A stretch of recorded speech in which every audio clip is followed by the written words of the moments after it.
श्री नव दुर्गा प्रार्थना। जय जयकार करो माता की, आओ शरण भवानी की। एक बार सब प्रेम से बोलो, जय दुर्गे महारानी की। पहली देवी शैलपुत्री है, किए बैल पर सवारी। अर्धचंद्र माथे पर सोहे, सुंदर रूप मनोहारी। लिए कमंडल फूल कमल और रुद्राक्षों की माला। हुई दूसरी ब्रह्मचारिणी, करे जगत में उजियाला। पूर्ण चंद्रमा सी शोभित है देवी, चंद्र घंटा माता। इनके सुमृत निर्बल भी, सबल शत्रु पर जय पाता। चौथी देवी कुसमांडा है, इनकी लीला है न्यारी। अमृत भरा कलश है कर में, किए बाग की सवारी। कर में कमल सिंह पर आसन, सबका शुभ करने वाली। मंगलमयी सकंद माता है, जग के दुख हरने वाली। मुनि कात्यायन की कन्या है, सबकी कात्यायनी माँ। दानवता की शत्रु और मानवता की सुखदायिनी माँ। सप्तम काल रात्रि है, देवी महाप्रलय ढाने वाली। प्राणी मात्र का रक्षण करती, महाकाल को खाने वाली। श्वेत बैल है वाहन जिनका, तन पर श्वेतांबर माला। यही गौरी महादेवी है, सबकी जगदम्बा माता। शंख चक्र और गदा पद्म कर में धारण करने वाली। यही सिद्धि दात्री देवी है, रिद्धि सिद्धि देने वाली। जय कल्याणमयी नव दुर्गे, जय हो शक्ति दायिनी माँ। जयति जयति चंडी नव दुर्गे, जय गिरिजा महारानी माँ। जय माता दी। देवी कवच। मार्कंडेय जी ने कहा, हे पितामह, जो साधन संसार में अत्यंत गोपनीय है, जिनसे मनुष्य मात्र की रक्षा होती है, तथा आपने अब तक जिसे किसी से भी प्रकट नहीं किया है, वह साधन मुझे बताइए। ब्रह्मा जी ने कहा, हे ब्राह्मण, संपूर्ण प्राणियों का कल्याण करने वाला देवी का कवच अत्यंत गोपनीय है। हे महामुने, उसे सुनिए। हे मुने, दुर्गा की 9 शक्तियों में पहली शक्ति का नाम शैलपुत्री है। दूसरी शक्ति का नाम ब्रह्मचारिणी है। तीसरी शक्ति का नाम चंद्रघंटा है। चौथी और 5वीं शक्ति का नाम कर्मशय कुष्मांडा और सकंद माता है। छठी शक्ति का नाम कात्यायनी है। 7वीं, 8वीं और 9वीं शक्तियों के नाम कर्मशय, कालरात्रि, महागौरी और सिद्धिदात्री है। जो मनुष्य अग्नि में जल रहा हो, युद्ध क्षेत्र में शत्रुओं से घिर गया हो और अत्यंत कठिन विपत्ति में फंस गया हो, यदि वह भगवती दुर्गा की शरण का सहारा ले ले, तो उसका कभी युद्ध या संकट में कोई कुछ नहीं बिगाड़ सकता। उसे कोई विपत्ति घेर नहीं सकती और ना उसे कोई शोक, दुख तथा भ्रम की प्राप्ति ही हो सकती है। जो प्राणी भक्ति पूर्वक भगवती का स्मरण करते हैं, उनका अभ्युदय होता रहता है। हे भगवती, जो लोग तुम्हारा स्मरण करते हैं, निश्चय ही तुम उनकी रक्षा करती हो। प्रथम चामुंडा देवी प्रेत के वाहन पर आरूढ़ रहती हैं। वाराही महिष के आसन पर रहती हैं। इंद्री का वाहन ऐरावत हाथी है। वैष्णवी का वाहन गरुड़ है। महेश्वरी बैल के वाहन पर तथा कौमारी मोर के वाहन पर विराजमान है। श्री विष्णु पत्नी भक्ति के हाथों में कमल है तथा वे कमल के आसन पर निवास करती हैं। श्वेत वर्ण वाली ईश्वरी वृष पर सवार है। सरस्वती संपूर्ण आभूषणों से युक्त हैं तथा वे हंस पर विराजमान रहती हैं। अनेक आभूषणों तथा रत्नों से दे दीप्यमान सभी देवियां सभी योग्य शक्तियों से युक्त होती हैं। इनके अलावा और भी देवियां हैं जो दैत्यों के विनाश के लिए तथा भक्तों की रक्षा के लिए क्रोध युक्त होकर रथ में सवार हैं तथा इनके हाथों में शंख, चक्र, गदा, शक्ति, हल, मूसल है। खेटक, तोमर, फरशु, पाश, भाला, त्रिशूल तथा उत्तम शंगी, धनुष आदि अस्त्र शस्त्र विराजमान है, जिनसे देवताओं की रक्षा होती तथा देवी जिन्हें दैत्यों के देहनाश और भक्तों के मन में भय नाश के लिए देवताओं की रक्षा करती है। महाभय का विनाश करने वाली, महानबल, महाघोर कर्म और महान उत्साह से सुसंपन्न, हे महारौद्रे, तुम्हें नमस्कार है। हे शत्रुओं का भय बढ़ाने वाली देवी, तुम मेरी रक्षा करो। दुर्घर्ष तेज के कारण मैं तुम्हारी ओर देख भी नहीं सकती। इंद्रिय शक्ति पूर्व दिशा में मेरी रक्षा करें तथा अग्नि देवता की आग्नेय शक्ति अग्नि कोण में हमारी रक्षा करें। वाराही शक्ति दक्षिण दिशा में, खंगधारिणी नेत्री कोण में, वारुणी शक्ति पश्चिम दिशा में तथा मृग के ऊपर सवार रहने वाली शक्ति वायव्य कोण में हमारी रक्षा करें। कौमारी उत्तर दिशा में, ईश्वरी शक्ति ईशान कोण में, ब्रह्माणी शक्ति ऊपर तथा वैष्णवी शक्ति नीचे हमारी रक्षा करें। चामुंडा देवी दसों दिशाओं में हमारी रक्षा करे। आगे जया पीछे विजया हमारी रक्षा करे। बाएं भाग में अजीता, दाएं भाग में अपराजिता, शिखा में उद्धोतनी तथा मस्तक की उमा हमारी रक्षा करे। ललाट में मालाधारी, दोनों भ्रुवों में यशस्विनी, भ्रुवों के मध्य में त्रिनेता तथा नासिका में यम घंटा हमारी रक्षा करें। दोनों नेत्रों के बीच में शंखिनी, दोनों कानों के मध्य में द्वारवासिनी, कपोलों की कालिका, कर्ण के मूल भाग में शंकरी हमारी रक्षा करें। नासिका के बीच का भाग सुगंधा, होष्ठ में चर्चिका, अधर में अमृत कला और जीभ में सरस्वती हमारी रक्षा करें। कौमारी दांतों की, चंडिका कंठ प्रदेश की, चित्र घंटा गले की तथा महामाया तालु की रक्षा करे। कामाक्षी थोड़ी की, सर्वमंगला वाणी की, भद्रकाली ग्रीवा की तथा धनुष को धारण करने वाली रीढ़ प्रदेश यानी कमर की रक्षा करें। कंठ से बाहर नील ग्रीवा और कंठ की नली में नलकूरी, दोनों कंधों की खंगिनी तथा वज्र को धारण करने वाली दोनों बाहु की रक्षा करें। दोनों हाथों में दंड को धारण करने वाली अंबिका उंगलियों की रक्षा करे। शूलेश्वरी नखों की तथा कुलेश्वरी कुक्षी प्रदेश की रक्षा करे। महादेवी दोनों सतनों की, शोक को दूर करने वाली मन की रक्षा करें। ललिता देवी हृदय में तथा शूलधारिणी उदर की रक्षा करे। नाभि की कामिनी और गुहा भाग की गुहेश्वरी रक्षा करें। कामिका और पूतना लिंग की तथा महिष वाहिनी गुदा की रक्षा करे। भगवती कटी प्रदेश तथा विंध्यवासिनी घुटनों की रक्षा करे। महाबला देवी दोनों पिंडलियों की रक्षा करे। नारसिंही दोनों पैर के घुटियों की, तेजसी देवी दोनों पैर के पिछले भाग की, श्री देवी पैर की उंगलियों की तथा तलवासिनी पैर के तलवों की रक्षा करे। दष्ट्रा कराली नखों की, उद्रकेशिनी देवी केशों की, कावेरी रोम छिद्रों की, वागीश्वरी त्वचा की रक्षा करे। पार्वती देवी रक्त, मज्जा, वसा, मांस, हड्डी और मैदे की रक्षा करे। काल रात्रि आंतों की तथा मुकुटेश्वरी पित्त की रक्षा करे। ब्रह्माणी शुक्र की, छत्रेश्वरी छत छाया की, धर्मधारिणी देवी अहंकार, मन तथा बुद्धि की रक्षा करे। अभेदा जोड़ों की रक्षा करे। वज्रहस्ता देवी प्राण, अपान, व्यान, उदान तथा समान वायु की, कल्याण शोभना हमारे प्राणों की रक्षा करे। नारायणी देवी रस, रूप, गंध, शब्द तथा स्पर्श, सत्व, रज एवं तमोगुणों की रक्षा करे। बारही आयु की, वैश्वणी धर्म की, चकीनी यश और कीर्ति की, लक्ष्मी धन और विद्या की रक्षा करें। हे इंद्राणी तुम मेरे कुल की, हे चंडिके तुम हमारे पशुओं की रक्षा करो। महालक्ष्मी पुत्रों की तथा भैरवी देवी पत्नी की रक्षा करें। सुपथा हमारे पथ की, क्षेमकारी मार्ग की रक्षा करें। राजद्वार पर महालक्ष्मी तथा सब और व्याप्त रहने वाली विजया भय से हमारी रक्षा करें। हे देवी इस कवच में जो स्थान छूट गया हो उसकी रक्षा आप स्वयं करें। यदि मनुष्य अपना कल्याण चाहे तो वह कवच के पाठ के बिना एक पग भी नहीं चल सकता। कवच का पाठ करने वाला व्यक्ति अतुल ऐश्वर्य प्राप्त करता है। उसे युद्ध में कोई नहीं हरा सकता। तीनों लोकों में उसकी पूजा होती है। यह देवी का कवच देवताओं के लिए भी दुर्लभ है। कवच का पाठ करने वाले व्यक्ति की आयु में मृत्यु नहीं होती। वह 100 वर्ष से भी अधिक समय तक जीवित रहता है। इस कवच का पाठ करने से सिर में सिकरी, चेचक आदि रोग नष्ट हो जाते हैं।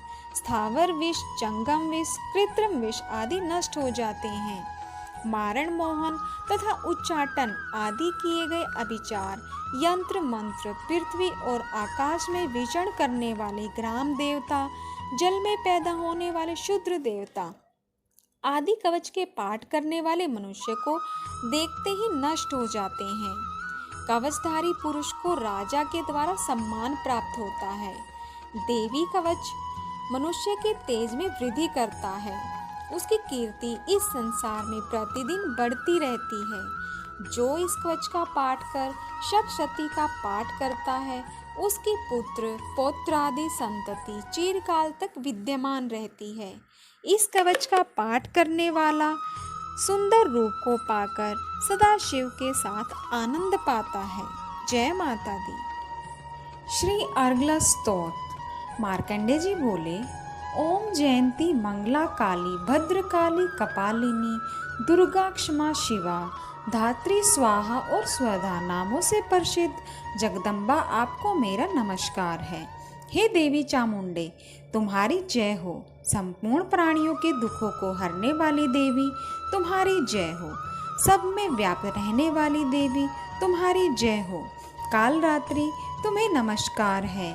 मधु कैटभ को मारने वाली, ब्रह्मा जी को वर देने वाली आपको नमस्कार है। आप मुझे आत्मज्ञान दो, मोह पर विजय दो, यश दो, काम क्रोध आदि का नाश, महिषासुर का नाश करने वाली, भक्तों को सुख देने वाली आपको नमस्कार है। आप मुझे रूप दो, जय दो, यश दो, काम क्रोध आदि का नाश करो। रक्त बीज का वध करने वाली और चंड मुंड का नाश करने वाली देवी, मुझे रूप, जय, यश दो और काम क्रोध का नाश करो। शुंभ और निशुंभ का, धूम्राक्ष का मान मर्दन करने वाली देवी, आप मुझे रूप, जय, यश दो और काम क्रोध का नाश करो। सब प्राणियों द्वारा वंदित, युगल चरणों वाली और सबको संपूर्ण सौभाग्य प्रदान करने वाली देवी, आप मुझे रूप दो, जय दो, यश दो और काम क्रोध का नाश करो। हे देवी, आपका रूप और चरित्र अचिंतनीय है। आप सब प्रकार के शत्रुओं का विनाश करने वाली हो। आप मुझे रूप, यश और जय प्रदान करो तथा काम क्रोध का नाश करो। हे पापों को हरने वाली चंडी के, जो भक्त आपके चरणों में मस्तक झुकाते हैं, उन्हें रूप, जय और यश प्रदान करो तथा काम क्रोध का नाश करो। हे व्याधियों का नाश करने वाली चंडी के, जो भक्त आपकी स्तुति करते हैं, उन्हें रूप दो, जय दो, यश दो और काम क्रोध का नाश करो। हे चंडी के, जो भक्ति पूर्वक आपकी निरंतर पूजा करते हैं, उनको रूप, जय, यश प्रदान करो और काम क्रोध का नाश करो। हे चंडी के देवी, आप मुझे सौभाग्य और आरोग्य प्रदान करो, मुझे परम सुख प्रदान करो। हे भगवती, मुझसे द्वेष रखने वालों का नाश करो, मुझे बलवान बनाओ। हे देवी, हमारा कल्याण करो, हमें उत्तम संपत्ति दो, रूप दो, जय दो, यश दो और हमारे काम क्रोध का नाश करो। हे अंबिके, आपके चरणों में देवता और असुर दोनों ही अपने माथे के मुकुट की मणियों को घींचते रहते हैं। हे देवी, अपने भक्तों को विद्वान, यशवान, लक्ष्मीवान बनाओ। हे चंडी के, बड़े बड़े दैत्यों का अभिमान चूर्ण करने वाली देवी, मैं आपको प्रणाम करती हूँ। चार मुखों वाले ब्रह्मा जी द्वारा प्रशंसित चार भुजाएं धारण करने वाली परमेश्वरी, तुम रूप दो, यश दो, जय दो और काम क्रोध का नाश करो। हे देवी अंबिके, भगवान विष्णु निरंतर भक्ति पूर्वक आपकी स्तुति करते रहते हैं। हे परमेश्वरी, हिमालय सुता पार्वती के स्वामी भगवान शंकर आपकी स्तुति करते रहते हैं। हे परमेश्वरी, इंद्राणी के पति इंद्र देवता भी आपकी स्तुति करते रहते हैं। हे देवी, आप प्रचंड भुज दंड रखने वाली, दैत्यों का घमंड चूर्ण करने वाली हो। आप हमें रूप, यश और जय दो, काम क्रोध का नाश करो। हे अंबिके, आप अपने भक्तों को अपार आनंद देने वाली देवी हो। हमें रूप, जय, यश प्रदान करो और काम क्रोध आदि शत्रुओं का नाश करो। हे देवी, मन की इच्छा अनुसार चलने वाली तथा कठिन संसार सागर से पार लगाने वाली, श्रेष्ठ कुल में उत्पन्न होने वाली, सुंदर स्वरूप वाली पत्नी और पति दो। जो पुरुष इस संसार में इस अगला स्तोत्र का पाठ करके महास्त्रोत यानी कीलक का पाठ करता है, वह सप्तशती के पाठ से मिलने वाले वर और श्रेष्ठ संपदा के फल को प्राप्त कर लेता है। श्री कीलक स्तोत्र। श्री जगदम्बा जी की प्रसन्नता हेतु नवरात्र व्रत में इस स्तोत्र का विनियोग है। ओम चंडिका देवी को नमस्कार है। मार्कंडेय जी बोले, ओम, मैं उन भगवान शंकर जी को प्रणाम करता हूँ जो त्रिनेत्र वाले हैं, जो मोक्ष प्रदान करने वाले हैं और जिनके मस्तक पर अर्ध चंद्रमा शोभायमान है। जो व्यक्ति इन कीलक मंत्रों को जानता है वही पुरुष कल्याण की प्राप्ति का अधिकारी है, और जो अन्य मंत्रों के साथ सप्तशती स्तोत्र से देवी की स्तुति करता है उसको इससे ही देवी की सिद्धि प्राप्त हो जाती है। अपने कार्यों की सिद्धि हेतु दूसरे देवी देवताओं की साधना करने की आवश्यकता नहीं रहती। लोगों के मन में शंका थी कि केवल सप्तशती की उपासना से या सप्तशती को छोड़कर अन्य मंत्रों की उपासना से भी समान रूप में सब कार्य सिद्ध हो जाते हैं। क्या समस्त उच्चाटनादिक इसी से सिद्ध होते हैं? इस प्रकार की लोगों की शंका हुई। तब उस शंका के निवारण के लिए भगवान भोलेनाथ ने सब लोगों को बुलाकर आज्ञा दी। यह सब सिद्धियां देने वाला शुभ स्तोत्र है। इसके पश्चात भगवान भोलेनाथ ने चंडिका के सप्तशती नामक स्तोत्र को गुप्त कर दिया।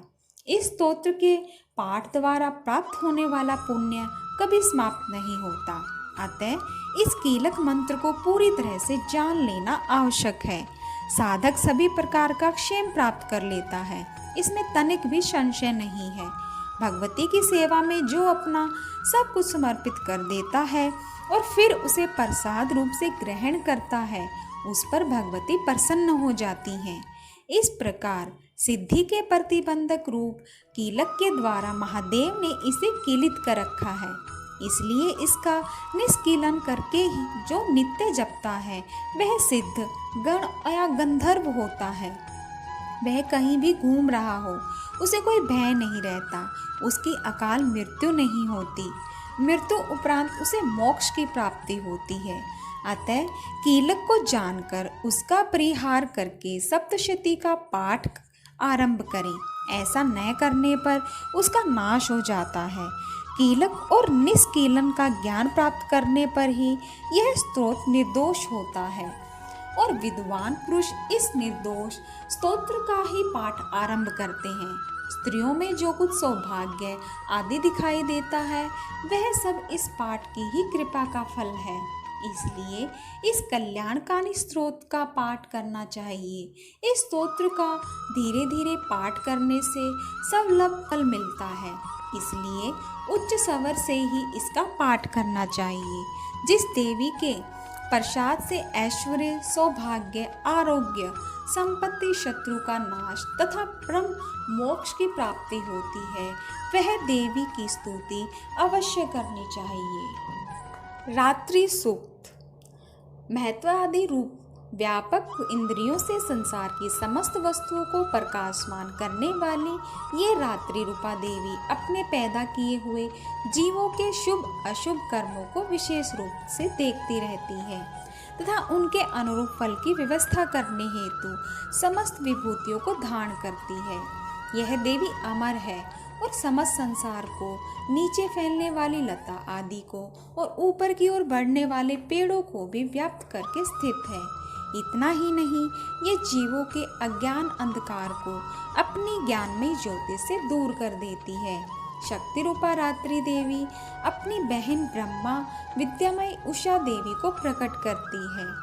इस कारण अविद्यामय रूपी अंधकार स्वयं नष्ट हो जाता है। हे रात्रि देवी, आप मुझ पर प्रसन्न हो, जिनके आने पर हम सब अपने घरों में सुखपूर्वक नींद का आनंद लेते हैं। ठीक वैसे ही जैसे रात्रि को सभी पक्षी पेड़ों पर बनाए हुए अपने घोंसलों में सुखपूर्वक निद्रा का आनंद लेते हैं। इस करुणामयी रात्रि देवी की गोद में समस्त मनुष्य, पैरों से चलने वाले गायें, घोड़े, ऊंट, बैल आदि पशु पक्षी एवं कीट पतंगे आदि किसी प्रयोजन से यात्रा करने वाले यात्री या बाज आदि भी सुखपूर्वक सोते हैं। हे रात्रिमयी शक्ति, तुम कृपा करके वासनामयी वृक्क की तथा पापमय वृक्क को हमसे अलग करो। काम आदि तस्कर समुदाय को भी दूर भगाओ। हे रात्रि देवी, आप हमारे मोक्षदायिनी एवं कल्याणकारिणी बन जाओ। हे उषा, ये रात्रि की अधिष्ठात्री देवी, सब तरफ फैला हुआ अज्ञान में काला अंधकार मेरे निकट आ गया है, आप इसे मुझसे दूर करो। जैसे धन देकर अपने भक्तों को ऋण से उऋण करती हो, उसी प्रकार ज्ञान का प्रकाश देकर मेरा अज्ञान रूपी अंधकार दूर करो। हे रात्रि देवी, आप दूध देने वाली गौ के समान हो। हे परम व्योम स्वरूप परमात्मा की पुत्री, तुम्हारी दया से मैं काम आदि शत्रुओं पर विजय प्राप्त कर सकी हूँ। तुम स्तोम की भांति मेरे हवीर्य को ग्रहण करो। भगवती की महिमा और मधु कैटभ का वध। भगवान विष्णु के सो जाने के कारण मधु और कैटभ को मारने के लिए ब्रह्मा जी ने जिनकी स्तुति की थी, उनकी देवी महाकाली की मैं स्तुति करती। वे अपने 10 हाथों में खड्ग, चक्र, गदा, धनुष, बाण, प्रीद, शूल, भूषुंडी, मस्तक और शंख धारण करती हैं। वे त्रिनेत्रों वाली हैं। उन्होंने अपने समस्त अंगों में दिव्य आभूषण धारण कर रखे हैं। मार्कंडेय ऋषि बोले, सूर्य के पुत्र सावर्णी जो 8वें मनु कहलाते हैं, उनके पैदा होने की कथा विस्तार पूर्वक सुनाता हूँ। हे ऋषियों, उसे ध्यान से सुनो। प्राचीन काल में सवारोषिज मनवंत्र में चैत्र वंश में सूरत नाम के एक राजा थे। उनका सारी पृथ्वी पर राज्य था। वे अपनी प्रजा का औरस पुत्रों की तरह पालन पोषण करते थे। इतना होने पर भी कोलाविद वंशियों के राजा के साथ उनकी शत्रुता हो गई। उनका कोलाविद वंशियों के साथ युद्ध शुरू हो गया। यद्यपि कोलाविद वंशी संख्या में कम थे, फिर भी उन्होंने सूरत पर विजय प्राप्त कर ली।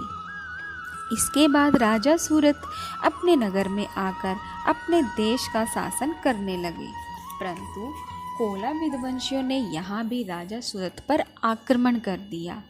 राजा सूरत का बुरा समय जानकर उसके दुरात्मा, दुष्ट और बलवान मंत्रियों ने राजा की सेना, कोष आदि पर अपना अधिकार कर लिया। अपना बुरे समय समझकर राजा सूरत अकेला ही घोड़े पर बैठकर हिरण का शिकार खेलने के बहाने घने जंगल में चला गया। वहाँ पर उसे एक आश्रम दिखाई दिया, जहाँ पर जंगली पशु अपनी पारंपरिक हिंसावृत्ति को छोड़कर शांतिपूर्वक विचरण कर रहे थे। वह आश्रम मेधा मुनि का था। आश्रम में पहुंचकर राजा सूरत ने अपने आसन पर विराजमान महर्षि मेधा को दंडवत प्रणाम किया। मुनि द्वारा उचित सत्कार पाने के कारण राजा सूरत कुछ काल तक वहां इधर उधर विचरण करता रहा और आश्रम में रहने लगा। कुछ काल तक आश्रम में रहने के बाद राजा सूरत के मन को राज्य की ममता ने आकृष्ट कर लिया। वह सोचने लगा कि जिस प्रजा का मैंने पालन पुत्रवत किया था तथा मेरे पूर्वज जिसे पूर्व काल में पालते आए थे, आज वह राज्य मुझसे छीन गया है। मेरे ही नौकर चाकर और मंत्री दुराचारी हो गए हैं। पता नहीं अब वे प्रजा का पालन धर्म पूर्वक करते होंगे या नहीं। मेरा श्रेष्ठ शूरवीर हाथी जो सदा मद की वर्षा करता रहता था, वह न जाने क्या क्या कष्ट उठा रहा होगा। मेरे आज्ञाकारी नौकर चाकर जो प्रतिदिन प्रसन्नता से धन और भोजन प्राप्त किया करते थे, अब वे दूसरे राजा की आज्ञा पालते होंगे। मेरे कठिन परिश्रम से भरे पूरे कोष को वे फिजूल खर्च करके खाली कर देंगे। क्या वास्तव में मेरे द्वारा संचित खजाना सचमुच नष्ट हो जाएगा? इस प्रकार और भी बातें राजा के मन को व्यथित करने लगी। इस प्रकार सोचते सोचते एक दिन आश्रम के पास राजा सूरत की भेंट एक वैश्य से हुई। राजा ने उससे पूछा, तुम कौन हो? यहाँ किस लिए आए हो? तुम्हारा मुख मलिन और शोकाग्रस्त दिखाई दे रहा है, इसका क्या कारण है? वैश्य ने उत्तर दिया, मेरा नाम समाधि है। मेरा जन्म वैश्य जाति में हुआ है। धन के लोभ में पड़कर मेरे पुत्र व स्त्री ने मुझे घर से निकाल दिया है। अब मैं स्वजनों से रहित दुखी होकर इस घने वन में घूम रहा हूँ। मेरे पीछे मेरे स्वजनों का क्या हाल होगा, मुझे इसकी चिंता सता रही है। पता नहीं मेरे स्वजन किस अवस्था में रह रहे होंगे। वे पवित्र जीवन बिता रहे होंगे या दुराचारी बन गए होंगे। राजा बोला, तेरे पुत्र, स्त्री तथा बंधु बांधवों ने लोभवश तेरा सब कुछ छीन लिया है, फिर भी तेरा मन उनसे क्यों प्रेम करता है? वैश्य ने उत्तर दिया, आपका कहना ठीक है, किंतु क्या करूं, मेरा मन निष्ठुर नहीं हो पाता। उन्होंने धन के लोभ में पड़कर पिता का स्नेह, पति का प्रेम तथा आत्मीय जन के स्नेह को तिलांजलि देकर मुझे घर से निकाल दिया। हे राजन, मेरा मन पता नहीं फिर भी उन्हीं में क्यों आसक्त हो रहा है। उनके लिए अब भी मैं लंबी लंबी सांसें ले रहा हूँ। मेरा मन अत्यंत दुखी हो रहा है। मार्कंडेय ऋषि बोले, हे ब्राह्मण। इसके पश्चात राजा सूरत और वह वैश्य दोनों महर्षि मेधा के पास गए और दंडवत प्रणाम करके राजा सूरत महर्षि से बोले, भगवान, मैं आपसे एक बात पूछना चाहता हूँ, उसे बताइए। मेरा मन मेरे वश में नहीं है। यह बात मेरे मन को आंदोलित कर रही है। मेरा राज्य मेरे हाथों से निकल गया है, फिर भी मेरी ममता राज्य के बारे में बनी हुई है। इधर इस वैश्य को भी पुत्र, स्त्री और संबंधियों ने अपमानित करके घर से निकाल दिया है। यद्यपि इसे इसके संबंधियों ने त्याग दिया है, फिर भी इसका मन उनमें ही रमा रहता है। इस प्रकार हम दोनों अत्यंत दुखी हैं। हे ऋषिवर, उन लोगों के अवगुणों को देखकर भी हम दोनों के मन में उनके लिए ममता उमड़ रही है। हमें इसका ज्ञान होते हुए भी ऐसा क्यों है? अज्ञानी मनुष्यों की तरह हम दोनों में यह मूढ़ता क्यों है? महर्षि मेधा बोले, विषय मार्ग का ज्ञान सब जीवों को है। इसी समय विषय भी सबके लिए अलग है। कुछ प्राणी दिन में नहीं देखते तो कुछ प्राणी रात में नहीं देखते। कुछ प्राणी दिन और रात दोनों में बराबर देखते हैं। पर ठीक है, मनुष्य सब प्राणियों में समझदार है, किंतु केवल वे ही ऐसे नहीं हैं। पशु पक्षी भी ज्ञान रखते हैं। जैसा ज्ञान मनुष्यों में है, वैसा ही ज्ञान पशु पक्षियों में भी है। ज्ञान के होने पर भी इन पक्षियों को देखो, ये अपने बच्चों को चोंच में दाना डाला करते हैं। भूख से पीड़ित होने पर भी ये पहले अपने बच्चों को खिलाते हैं। हे भद्र पुरुषों, क्या उन पुरुषों को नहीं देखते जो परोपकार के लोभ के कारण पुत्रों की प्राप्ति की कामना करते हैं? लोभ के वशीभूत होकर उनका पालन पोषण करते हैं।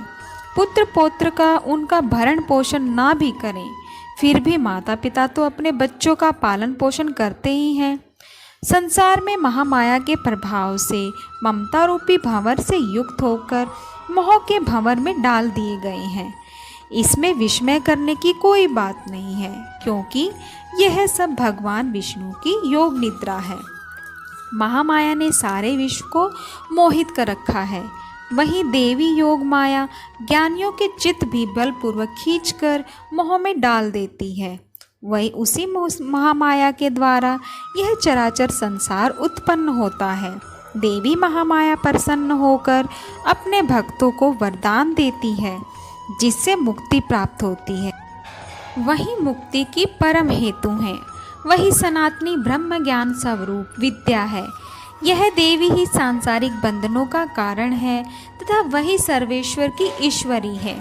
राजा सूरत बोले, हे महात्मा, आप जिसको महामाया कहते हैं वह कौन सी देवी है? हे ब्राह्मण श्रेष्ठ, यह देवी किस प्रकार उत्पन्न हुई, उसका क्या कार्य है, उसका स्वभाव स्वरूप आदि के विषय में जानना चाहता हूँ। ऋषि बोले, हे राजन, वह देवी तो नित्य स्वरूपा है, उसके द्वारा यह संसार रचा गया है, फिर भी उसकी उत्पत्ति अनेक प्रकार से होती है, वह सब मैं आपको बताता हूँ। वह देवताओं का कार्य सिद्ध करने के लिए प्रकट होती है। एक बार संसार को जलमग्न करके जब भगवान विष्णु योग निद्रा का आश्रय लेकर शेष सैया पर सो रहे थे, तब मधुकैटभ नाम के 2 प्रसिद्ध राक्षस उनके कानों के मैल से प्रकट हुए और ब्रह्मा जी को मारने दौड़े। ब्रह्मा जी विष्णु जी की नाभि कमल में जा छिपे। ब्रह्मा जी ने भगवान विष्णु को सोया हुआ देखकर हृदय को एकाग्र करके इसी योग निद्रा की स्तुति की। यह स्तुति भगवान विष्णु को जगाने हेतु की गई थी। उस समय भगवान विष्णु के नेत्रों में योग निद्रा देवी ने निवास कर रखा था। यह योग निद्रा देवी भगवान विष्णु की अतुल तेज वाली अनुपम शक्ति है।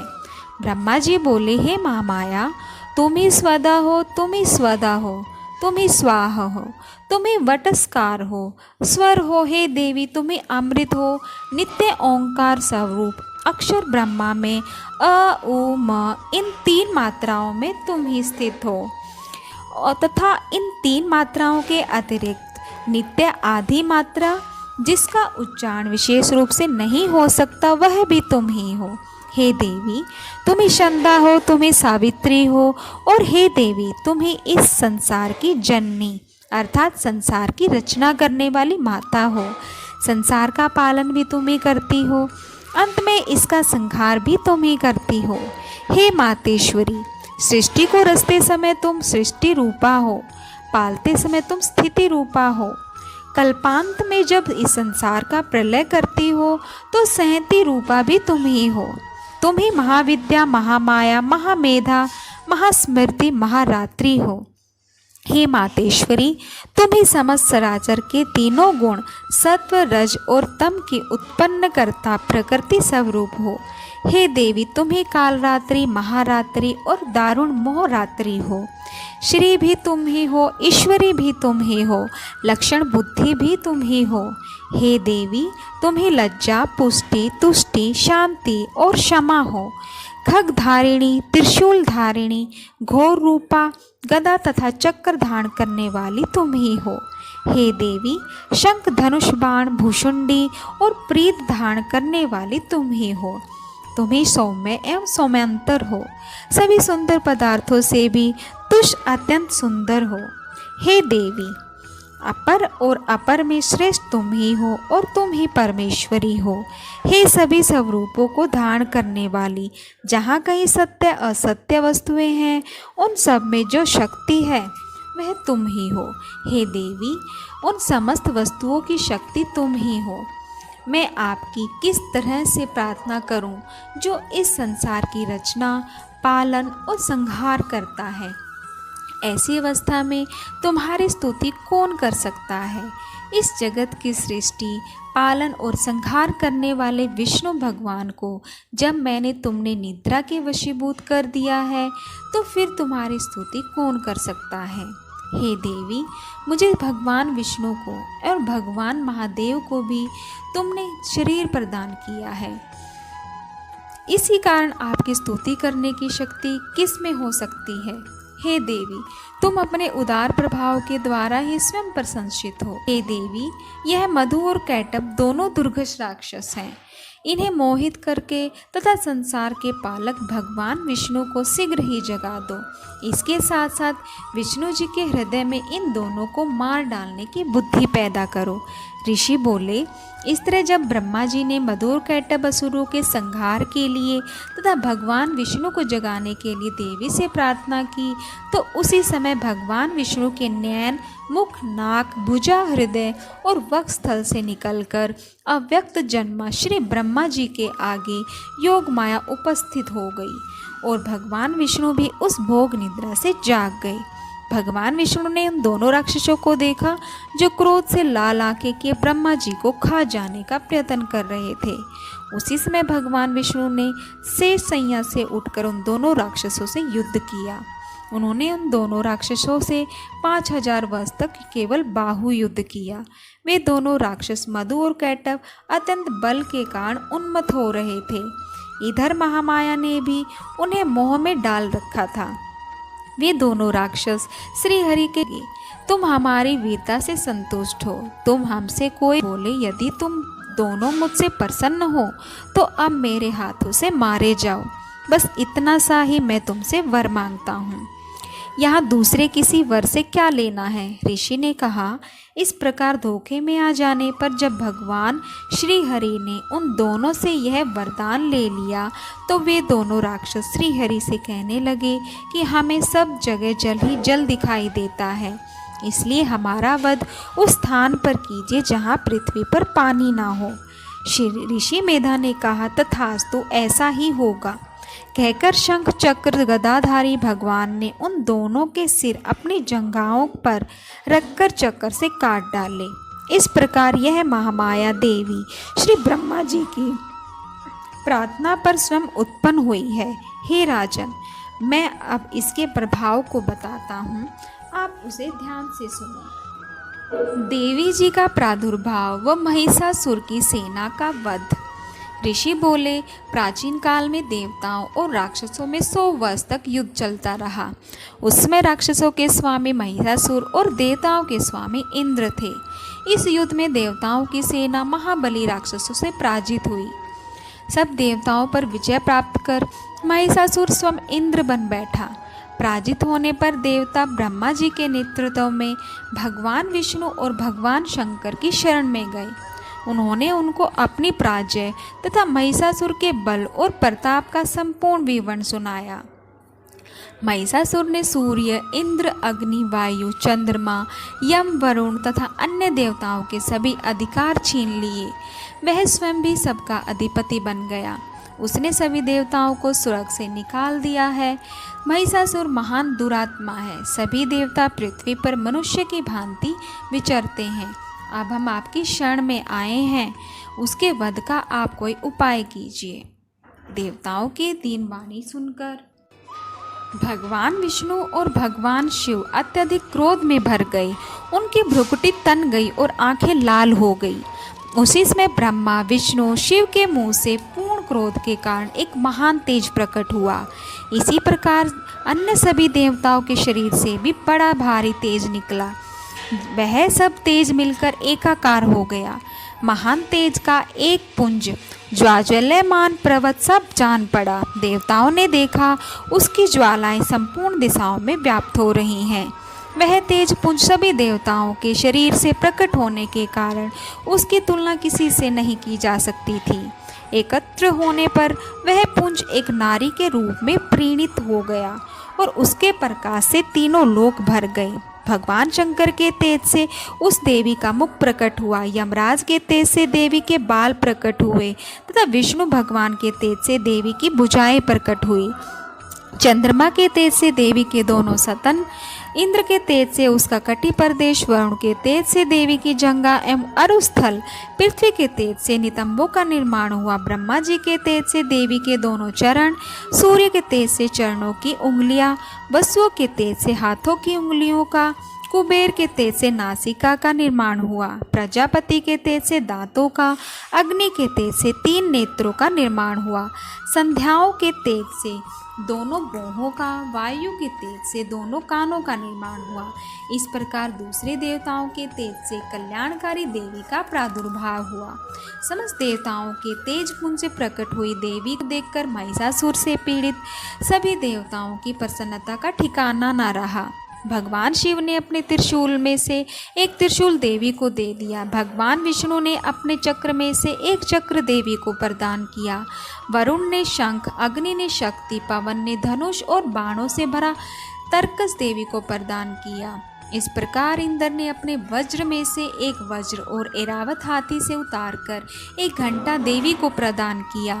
यमराज ने कालदंड से दंड, वरुण ने पाश, प्रजापति ने स्फटिक की माला और ब्रह्मा जी ने कमंडल से कमंडल प्रदान किया। सूर्य भगवान ने सूर्य देवी के समस्त रोमकुद्रों में अपनी किरणों का तेज भर दिया। काल ने उन्हें चमकती हुई ढाल और तलवार प्रदान की। क्षीर सागर ने उन्हें उज्ज्वल हार और कभी जीर्ण न होने वाले 2 दिव्य वस्त्र भेंट किए। साथ ही उन्हें दिव्य चूड़ामणि, कारणों के लिए दिव्य कुंडल तक कड़े प्रदान किए। इसके साथ ही उन्हें उज्ज्वल अर्धचंद्र, बाहों के लिए बाजूबंद, चरणों के लिए नूपुर, गले के लिए सुंदर हंसली प्रदान की, उंगलियों के लिए रत्न जड़ित अंगूठियां भी प्रदान की।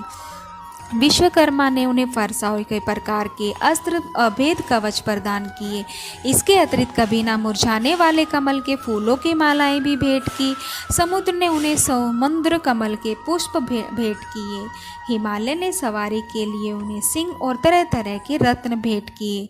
यक्षराज कुबेर ने उन्हें मधु से भरा हुआ पात्र और शेष नाग ने बहुमूल्य मणियों से विभूषित नागहार भेंट किए। इसी प्रकार अन्य सभी देवताओं ने भी अनेक प्रकार के आभूषण और आयुध भेंट किए।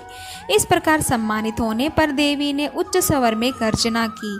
उनके इस भयंकर नाद से समस्त भूमंडल और आकाश गूंज उठा। देवी के अट्टहास से पृथ्वी कांपने लगी। यह घोर गर्जना कहीं समा ना सकी। समस्त लोग शोभित हो गए।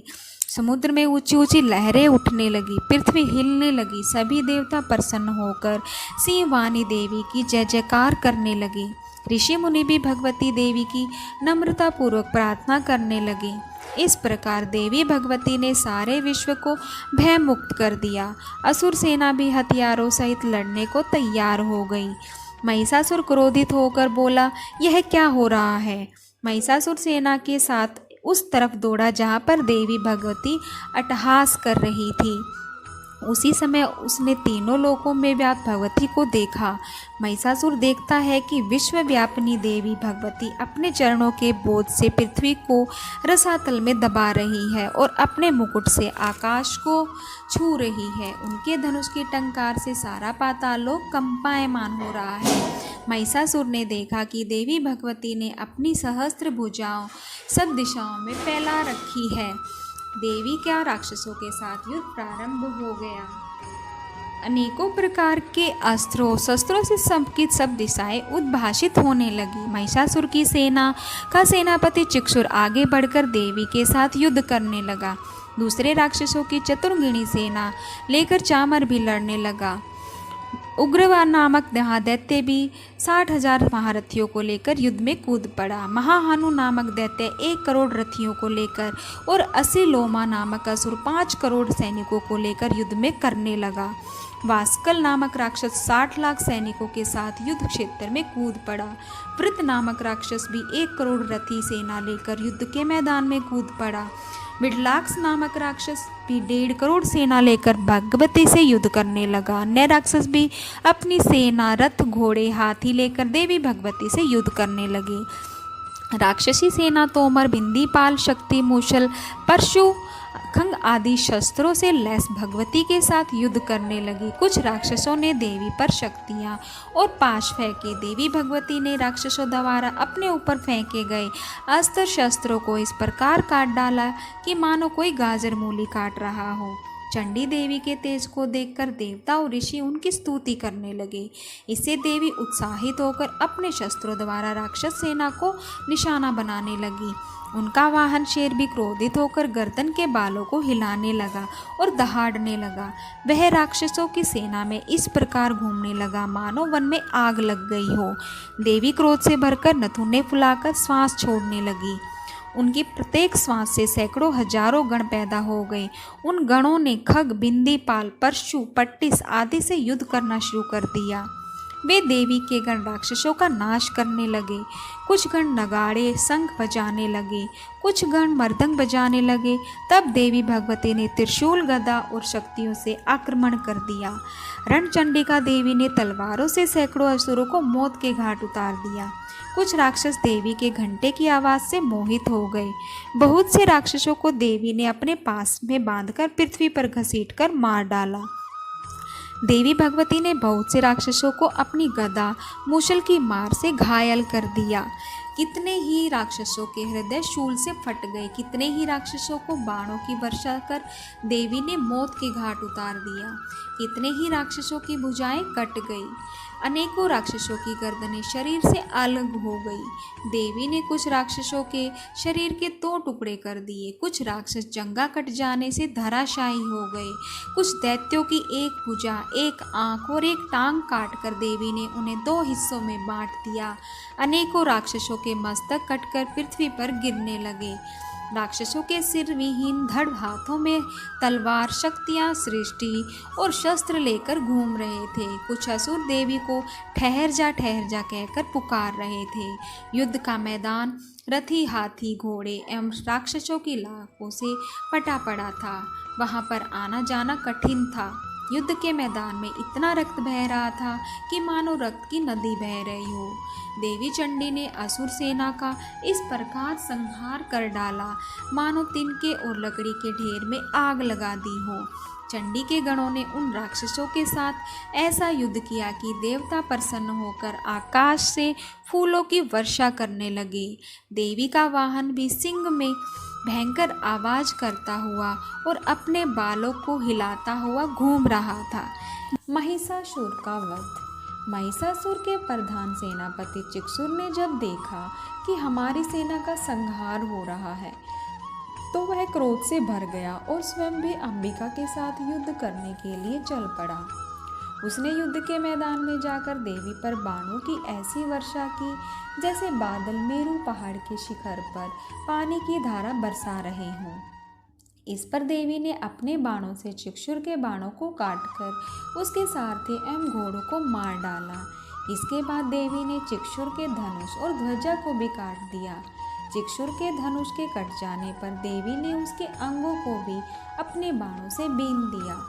धनुष, रथ, घोड़ा और सारथी के नष्ट हो जाने पर चिक्षुर अपने हाथ में ढाल और तलवार लेकर भगवती देवी का वध करने के लिए आगे बढ़ा। उसने तलवार से सिंह के मस्तक पर प्रहार करके बड़े वेग से उसने देवी की बाईं भुजा पर वार किया। वह तलवार जब देवी की भुजा पर पड़ी तो वह टूट गई। इस पर क्रोध से लाल नेत्र करके चिक्षुर ने अपने त्रिशूल से देवी पर वार किया। त्रिशूल आकाश मार्ग से गिरता हुआ सूर्य के समान प्रकाशमान दिखाई पड़ा।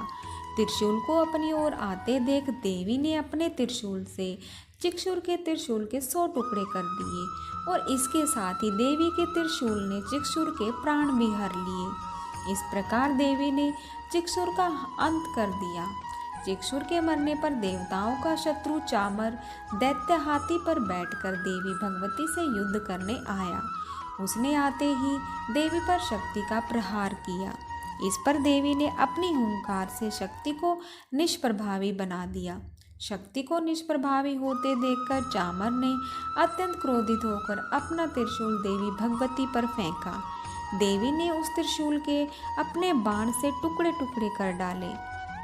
इसके बाद देवी का वाहन सिंह उछलकर हाथी पर बैठ गया और चामर से मल्ल युद्ध करने लगा। सिंह ने चामर को हाथी पर से नीचे जमीन पर गिरा दिया।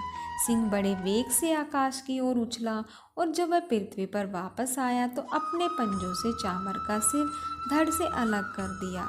क्रोधित देवी ने शिला और वृक्ष आदि की चोटों से उदग्र नामक राक्षस को मार डाला। उसके बाद कराल नामक राक्षस को अपने दांतों, मुक्कों और थप्पड़ों से मार डाला।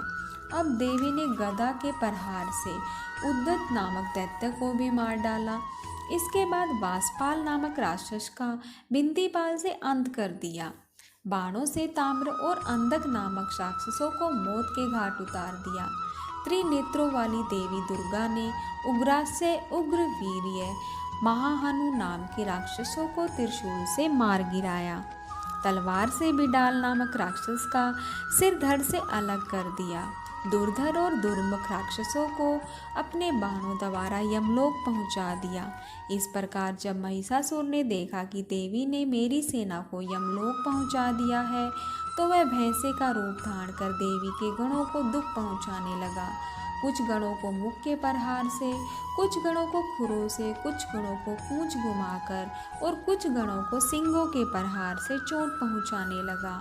किसी तेज दौड़ाकर, किसी को गर्जना करके, किसी को भ्रमण और श्वास की वायु से पृथ्वी पर पटकने लगा।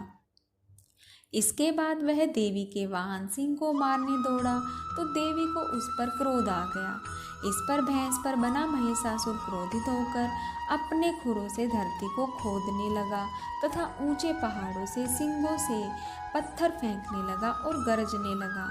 महिषासुर के वेग से दौड़ने के कारण पृथ्वी हिलने लगी। पूंछ की फटकार से समुद्र का जल उछल उछल कर चारों ओर पृथ्वी पर फैलने लगा। सिंगों के आघात से मेघ खंड खंड हो गए और उसकी श्वास से वायु से उड़ते हुए सैकड़ों पर्वत आकाश से पृथ्वी पर गिरने लगे। इस पर देवी ने पाश फेंककर दैत्य को बांध लिया। दैत्य ने बंध जाने पर भैंसे का रूप त्याग दिया। अब महिषासुर ने सिंह का रूप धारण कर लिया और जैसे ही देवी उसका सिर काटने को हुई तो दैत्य ने आदमी का रूप बना लिया जो हाथ में तलवार लिए था।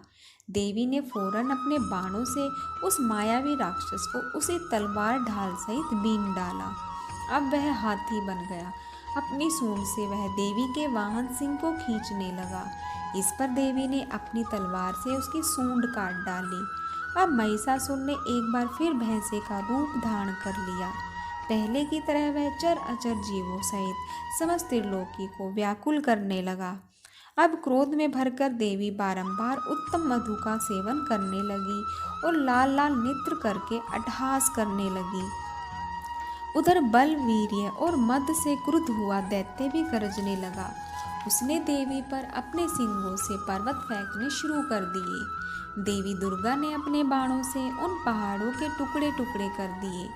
मधुपान के कारण लाल मुख वाली देवी लड़खड़ाते वचनों से बोली, अरे मूर्ख, जब तक मैं मधुपान का सेवन कर रही हूँ तब तक तू गर्जना कर ले, मैं अभी तुझे नहीं मारूंगी, तब देवता यहाँ गर्जना करेंगे। इतना कहकर देवी दुर्गा उछलकर उस दैत्य पर जा चढ़ी और उसको अपने पैरों से दबाकर शूल से उसके गले पर आघात किया। देवी के पैर से दबने पर दैत्य अपने दूसरे रूप से अपने मुख से बाहर होने लगा। अभी वह आधा ही बाहर निकला था कि देवी ने अपने प्रभाव से उसे रोक दिया। अब वह आधा निकला हुआ ही राक्षस युद्ध करने लगा तो देवी ने तलवार से उसका सिर काट दिया।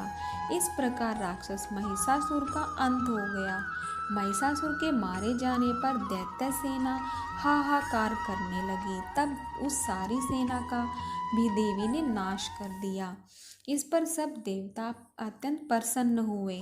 ऋषियों, महर्षियों सहित समस्त देवता देवी की स्तुति करने लगे, गंधर्व राजगान करने लगे तथा अप्सराएं नृत्य करने लगी।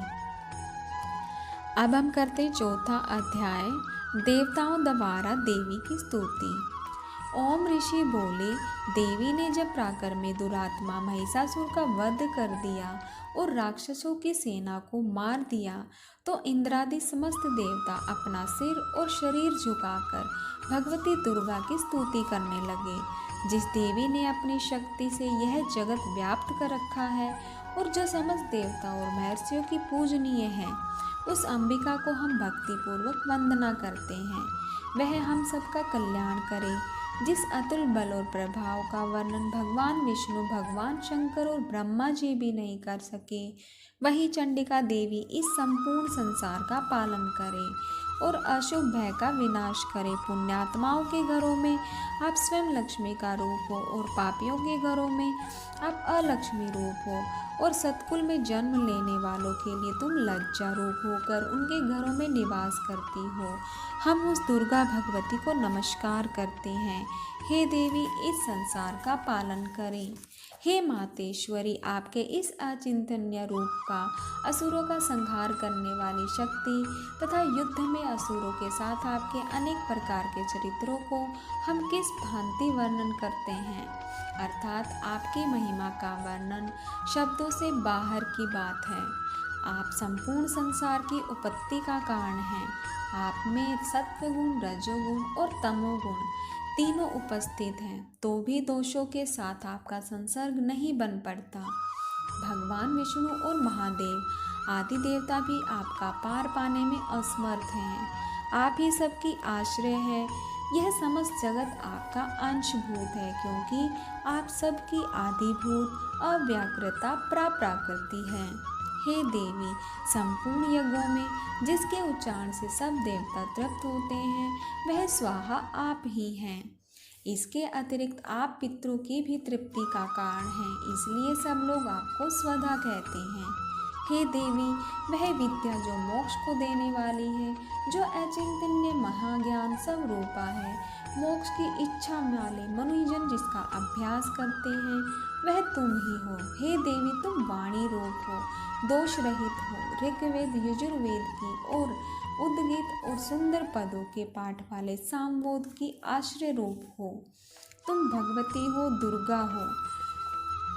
इस संसार की उत्पत्ति और पालन के लिए तुम वार्ता के रूप में प्रकट हुई हो और तुम संपूर्ण विश्व की पीड़ा हरने वाली हो।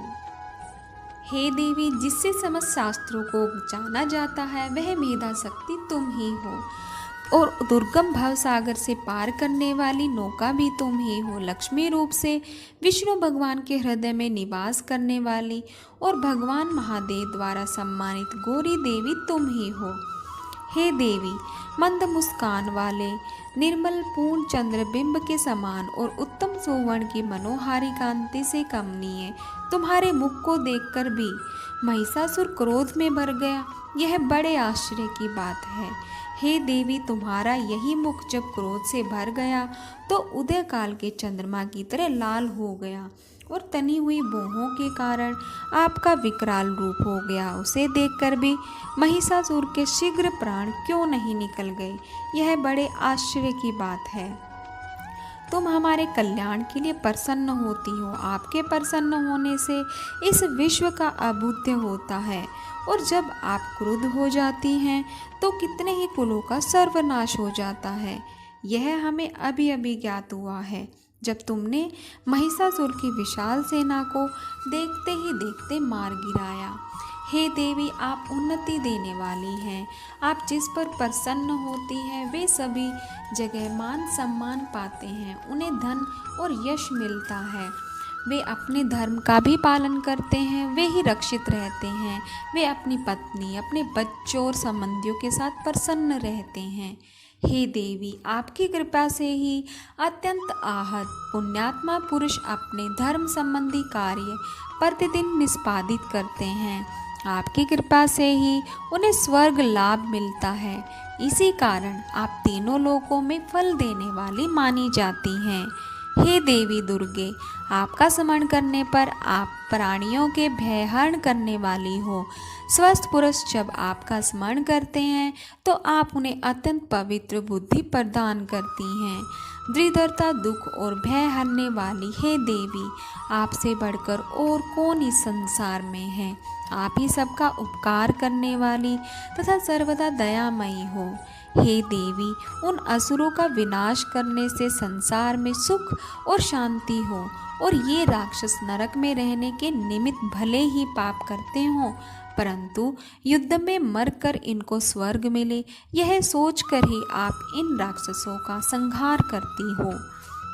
हे देवी, संपूर्ण राक्षस आपके केवल देखने मात्र से ही भस्म हो सकते थे, फिर आपने अस्त्रों और शस्त्रों से इनका विनाश किया।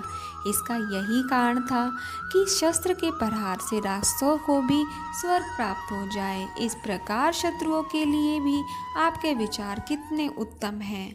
हे देवी, आपकी तलवार की उग्र प्रभा, पुंज और त्रिशूल की चमक से उन राक्षसों की आंखें फूट जानी चाहिए थी, परंतु इसका भी एक प्रमुख कारण यह है कि चंद्रमा की किरण के सदृश आपका शीतल मुख उन्होंने देख लिया था।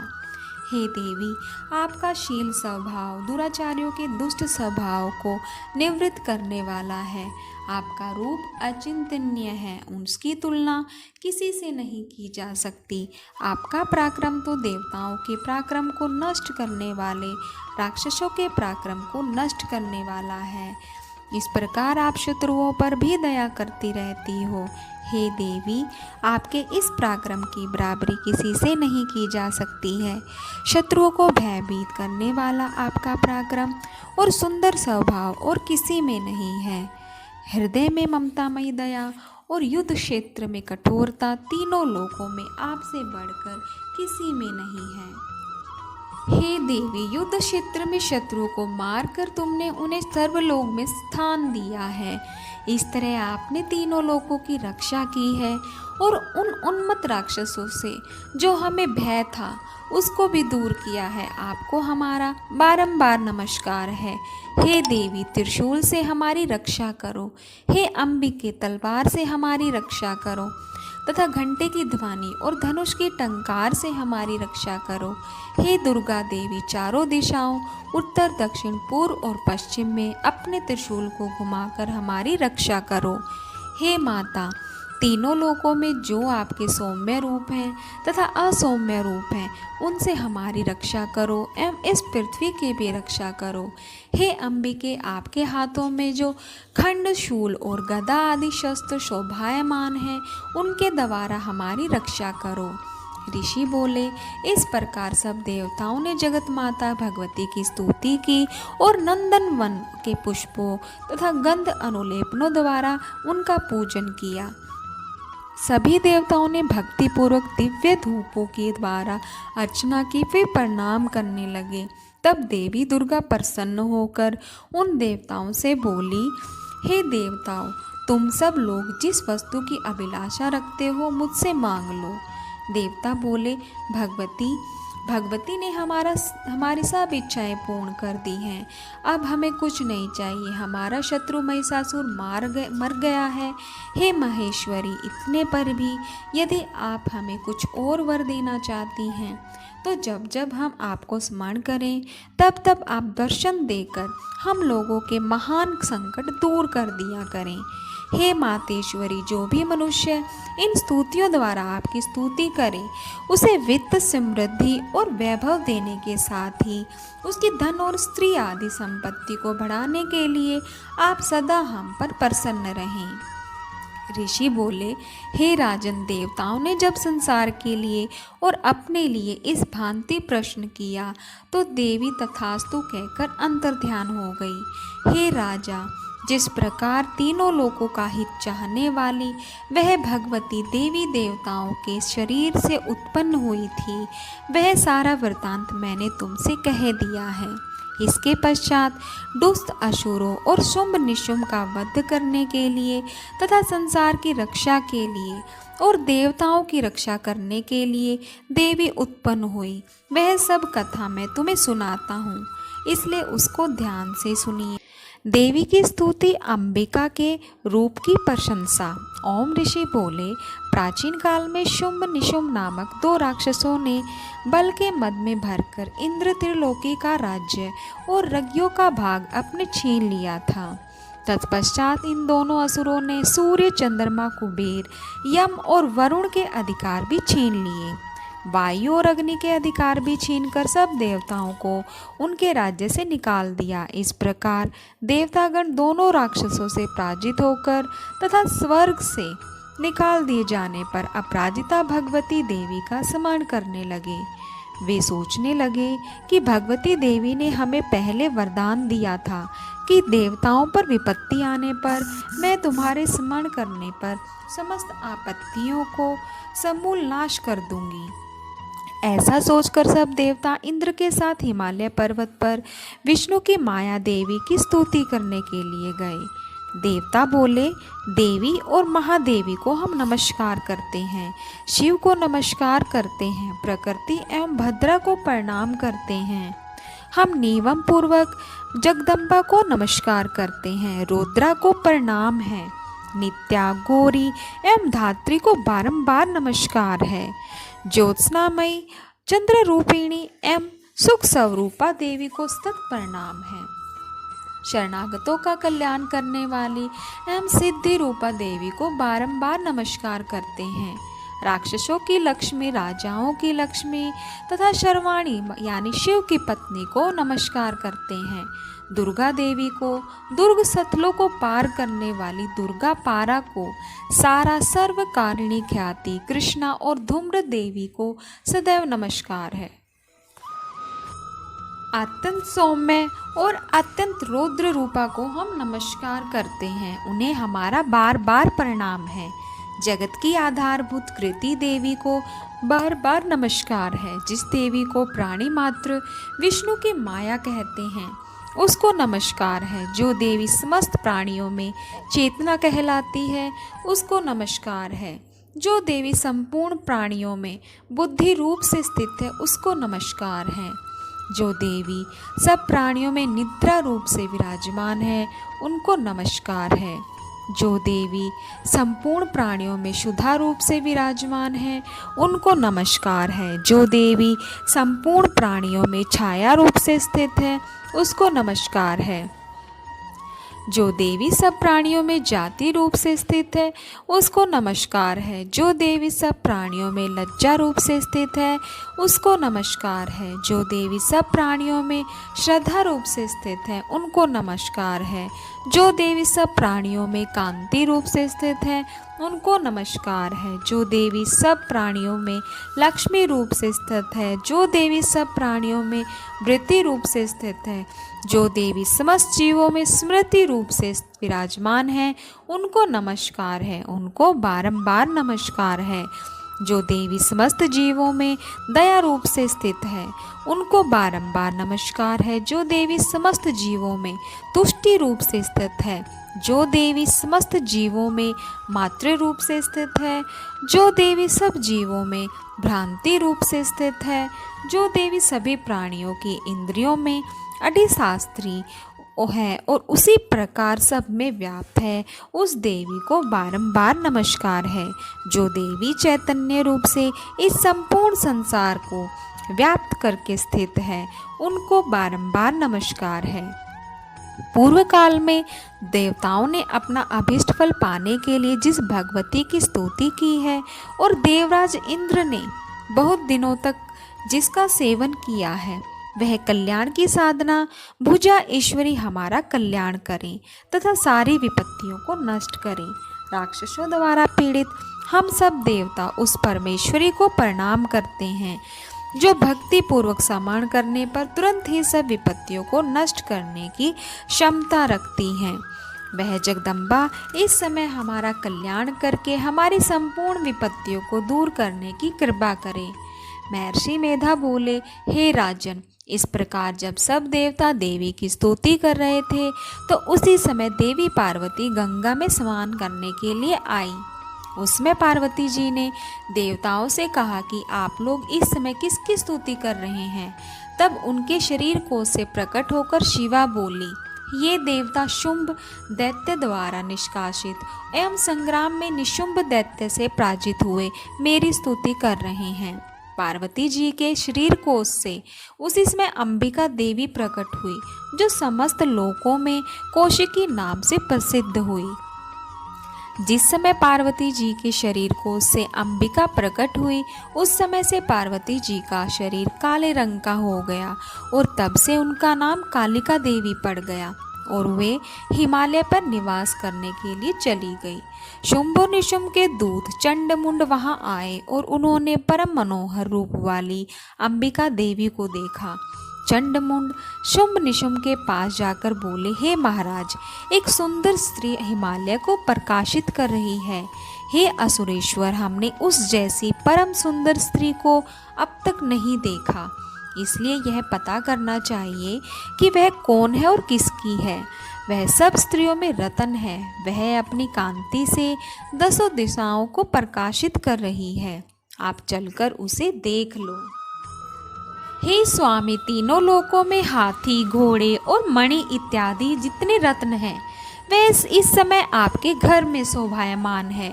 हाथियों में हाथी ऐरावत हाथी और घोड़ों में उच्चई श्रवा घोड़ा और पारिजात नामक वृक्ष आप इंद्र से प्राप्त कर चुके हैं। हंस सहित रत्न जड़ित ब्रह्मा जी का अद्भुत विमान भी आपके पास है। महापद्य नामक निधि आपने कुबेर से ले ली है। समुद्र ने आपको किंतजली नाम की माला प्रदान की है जिसके कमल कभी नहीं मुरझाते हैं। सोने की वर्षा करने वाला वरुण का क्षत्र भी आपके पास है। रथों में श्रेष्ठ प्रजापति का रथ भी आपके पास है। हे असुरराज, मृत्यु से उत्क्रांतिता नामक शक्ति भी आपने छीन ली है, तथा वरुण का पाश भी आपके भाई निशुम्भ के पास ही है।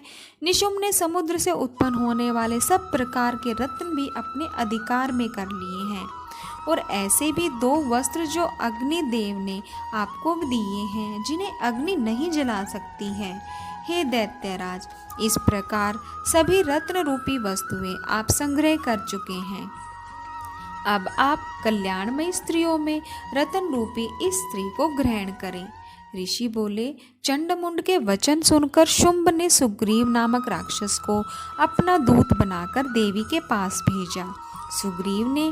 सुग्रीव से शुंभ ने कहा कि तुम मेरी ओर से इस प्रकार कहना और ऐसा उपाय करना जिससे वह प्रसन्न होकर यहाँ शीघ्र आने को तैयार हो जाए। सुग्रीव शीघ्र पर्वत के उस स्थान पर जा पहुंचा जहाँ पर देवी बैठी हुई थी। वह स्थान अत्यंत सुंदर था। वहां पहुंचकर सुग्रीव ने मधुर वाणी से देवी से कहा, हे देवी, दैत्यों के राजा शुंभ ने जो तीनों लोकों के अधिपति हैं, मुझे आपके पास भेजा है। उनकी आज्ञा का उल्लंघन करने का साहस किसी भी देवता में नहीं है, तथा राक्षसों के समस्त शत्रुओं पर उन्होंने विजय प्राप्त कर ली है। उन्होंने आपके लिए संदेश भेजा है कि तीनों लोकों पर मेरा अधिकार है, सब देवता मेरे अधीन हैं। यज्ञ के सब भागों को अलग अलग मैं ही ग्रहण करता हूँ। तीनों लोकों के उत्तम रत्नों के हम स्वामी हैं। इंद्र का ऐरावत हाथी भी हमारे पास है। समुद्र मंथन से उत्पन्न हुआ उच्चई सर्वा नामक घोड़ा भी देवताओं ने हमें भेंट कर दिया है। देव, गंधर्व एवं नागों के पास जितनी भी रत्न रूपी वस्तुएं थी, वे सब अब मेरी हो चुकी हैं। आप भी स्त्रियों में एक रत्न ही हैं, इसलिए आपको भी हमारे पास आ जाना चाहिए, क्योंकि मैं रत्नों का भक्त हूँ। अब मैं यह तुम पर छोड़ता हूँ कि तुम मेरे साथ या मेरे पराक्रमी भाई निशुंभ के साथ विवाह कर लो। यदि तुम मुझसे विवाह करोगी तो अतुल महान ऐश्वर्य को प्राप्त करोगी। दूत के ऐसा कहने पर भगवती दुर्गा मन ही मन मुस्कुराई और इस प्रकार बोली, हे दूत, तुमने जो कहा वह सब सत्य है, इसमें किंचित मात्र भी झूठ नहीं है। शुंभ इस समय तीनों लोकों का स्वामी है और निशुंभ भी उसी की भांति पराक्रमी है, परंतु मैंने एक प्रतिज्ञा कर रखी है। वह प्रतिज्ञा यह है कि मुझे जो युद्ध में हरा देगा और मेरे इस अभिमान को खंडित कर देगा तथा बल में जो व्यक्ति मेरे समान होगा वही मेरा पति होगा।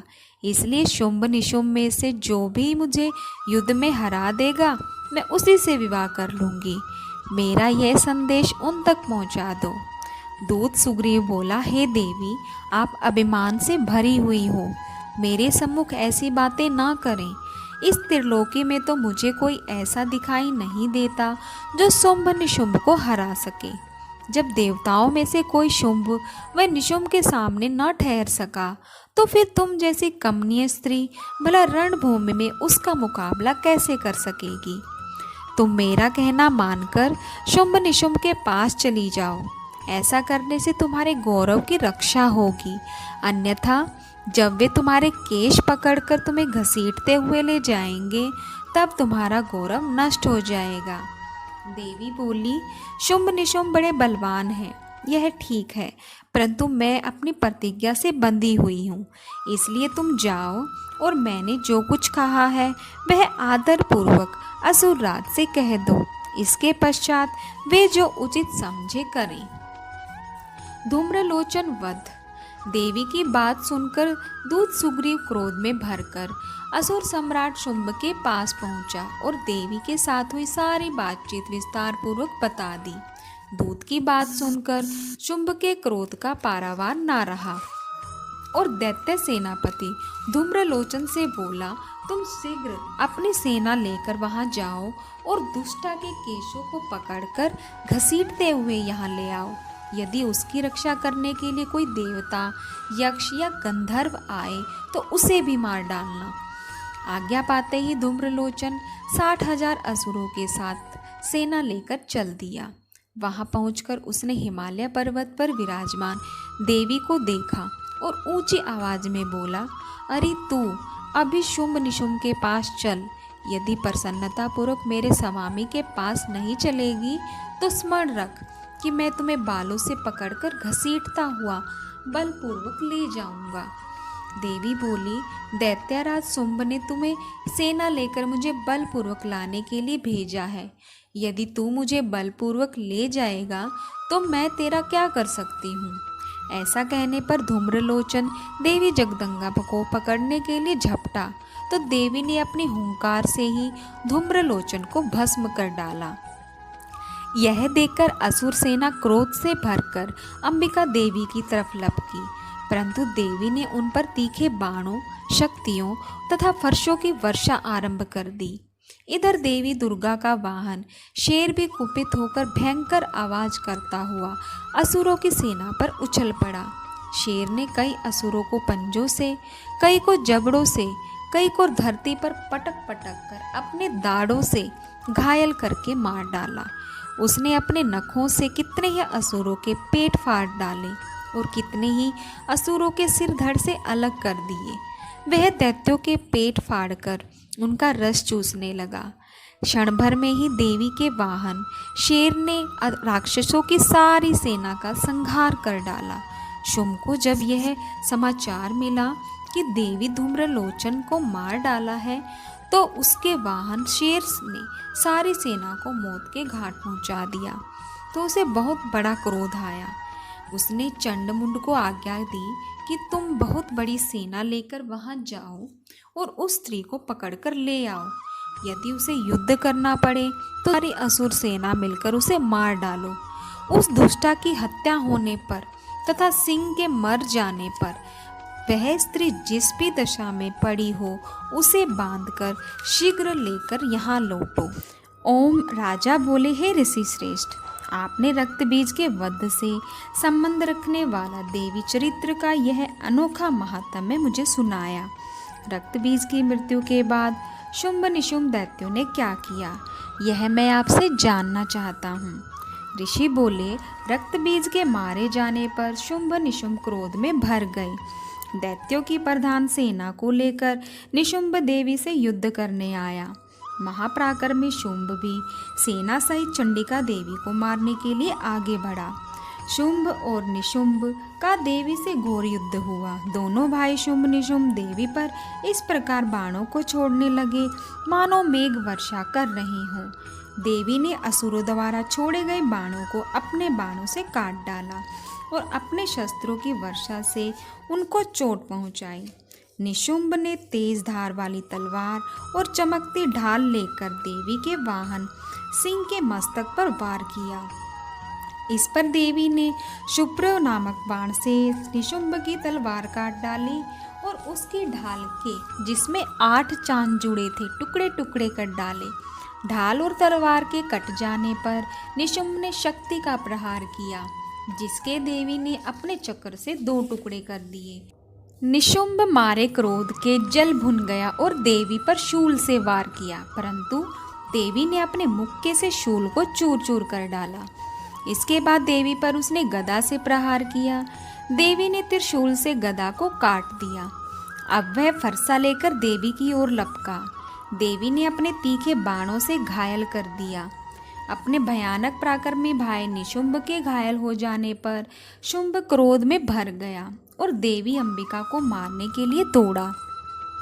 शुंभ रथ पर बैठा था। उसकी 8 भुजाएं थीं। उनमें भयंकर शस्त्र शोभायमान थे। वह अपनी भुजाओं से सारे आकाश को ढांपकर शोभायमान हो रहा था। देवी ने शुंभ को देखकर शंखनाद किया और अति दुस्सह धनुष की प्रचंड का शब्द किया। अपने घंटे के शब्द से चारों दिशाएं भर दी, जिसकी आवाज से असुर सेना का तेज नष्ट हो गया। देवी के सिंह ने भी अपनी दहाड़ से, जिसे सुन बड़े बड़े बलवानों का मद चूर चूर हो जाता था, आकाश, पृथ्वी और 10 दिशाओं को पूरित कर दिया। इसके बाद आकाश में उछलकर काली ने अपने दांतों और हाथों को जमीन पर पटका। उसका ऐसा करने से ऐसा शब्द उत्पन्न हुआ कि पहले के सारे शब्द शांत हो गए। शिवदूती ने असुरों में भय उत्पन्न करने के लिए अट्टहास किया, जिसे सुनकर सब राक्षस घबरा उठे और शुंभ क्रोध में भर गया। देवी अम्बा ने शुंभ से कहा, अरे दुष्ट, खड़ा रहे खड़ा रहे। इस पर आकाश से सभी देवता जय हो बोल उठे। शुंभ ने वहां आकर ज्वालाओं से युक्त एक भयंकर शक्ति छोड़ी, जिसे देवी ने अपनी मोहलका नामक शक्ति से काट डाला। इस पर शुंभ ने सिंहनाद किया, जिससे तीनों लोग गूंज उठे और सिंहनाद का इतना घोर शब्द हुआ कि उसने पहले के नाद को दबा दिया। शुंभ द्वारा चलाए गए बाणों को देवी ने और देवी द्वारा चलाए गए बाणों को शुंभ ने काट दिया। क्रोध में भरकर देवी चंडिका ने शुंभ पर त्रिशूल चलाया, जिससे मूर्छित होकर वह पृथ्वी पर गिर पड़ा। जब उसकी मूर्छा दूर हुई तो वह हाथ में धनुष लेकर देवी अम्बा, देवी काली और सिंह को घायल करने लगा। इसके बाद शुंभ ने 10,000 भुजाएं धारण कर चक्रादि आयुधों से देवी को आच्छादित कर दिया। दुर्गम विपत्तियों का विनाश करने वाली दुर्गा ने क्रोध में भरकर उस सब चक्रों और बाणों को अपने चक्रों तथा बाणों से काट डाला। असुर सेना से घिरा हुआ निशुंभ बड़ी तेजी से गदा लेकर देवी पर लपका। निशुंभ के आते ही देवी ने तीक्ष्ण धार वाले खंड से उसकी गदा को काट डाला। अब निशुंभ ने त्रिशूल लेकर आक्रमण किया तो देवी दुर्गा ने वेग से अपने शूल से निशुंभ का वक्षस्थल छेद डाला। शूल से विदर्ण हो जाने पर निशुंभ की छाती से एक दूसरा महाबली एवं पराक्रमी पुरुष खड़ी रहे कहता हुआ निकला। उसको देखकर देवी ने बड़ी जोर से ठाका लगाया। अभी वह निकलने भी नहीं पाया था कि देवी ने उसका सिर काट दिया। सिर के कटते ही वह पृथ्वी पर गिर पड़ा।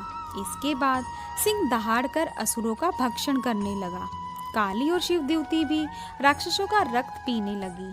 कौमारी की शक्ति से कितने ही महादैत्य नष्ट हो गए। ब्रह्मा जी के कमंडल के जल से कितने ही असुर समाप्त हो गए। कई दैत्य माहेश्वरी के त्रिशूल से विदीर्ण होकर पृथ्वी पर गिर पड़े और कई वाराही के प्रभावों से छिन्न भिन्न होकर धाराशायी हो गए। वैष्णवी ने भी अपने चक्र से बड़े बड़े महापराक्रमियों का कचूमर निकालकर यमलोक पहुंचा दिया। इंद्री के हाथ से छूटे हुए वज्र द्वारा कितने ही राक्षस यमपुरी पहुंच गए। कितने ही राक्षसों को काली, शिवदूती और सिंह ने भक्षण कर लिया। अपने प्यारे भाई निशुंभ को मरा हुआ देखकर तथा बहुत सी सेना के नष्ट हो जाने पर शुंभ के क्रोध की सीमा न रही। वह देवी को संबोधित करते हुए बोला, हे दुष्टे दुर्गा, तू अपने बल पर अहंकार मत कर, क्योंकि तू तो दूसरों के बल पर लड़ रही है।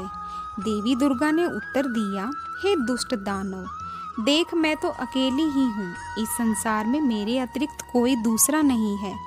यह सब तो मेरी शक्तियाँ हैं। यह देख, ये सब मुझ में समा रही हैं। इतना कहते ही ब्रह्माणी आदि सब देवियाँ दुर्गा के शरीर में प्रवेश कर गई और दुर्गा जी अकेली रह गई। देवी बोली, मैं अपनी विभूति से अनेक रूपों में यहाँ प्रकट हुई थी। उन सब रूपों को मैंने समेट लिया है। अब मैं युद्ध के मैदान में अकेली खड़ी हूँ। तू भी यहाँ स्थिर भाव से ठहर। तब देवताओं और राक्षसों के देखते ही देखते देवी और शुंभ में भयंकर युद्ध छिड़ गया। देवी दुर्गा ने सैकड़ों अस्त्र शस्त्रों का प्रयोग किया। शुंभ ने भी भयंकर अस्त्र शस्त्र चलाए। उनके इस भयंकर युद्ध से तीनों लोग कंपायमान हो गए। देवी द्वारा छोड़े गए अस्त्रों को शुंभ ने अपने अस्त्रों से काट डाला। इसी प्रकार शुंभ द्वारा चलाए गए अस्त्रों को देवी ने अपनी भयंकर हुंकार से ही भस्म कर दिया। दैत्यराज शुंभ ने सैकड़ों बाण एक साथ चलाकर देवी को ढक दिया, तो देवी ने अपने बाणों से शुंभ का धनुष ही काट दिया। धनुष के कट जाने पर शुंभ ने शक्ति का प्रयोग किया, तो देवी ने उसे भी निस्तेज कर दिया। अब दैत्यराज शुंभ अपनी तलवार लेकर देवी की ओर लपका, परंतु देवी ने उसकी तलवार व ढाल दोनों को काट दिया।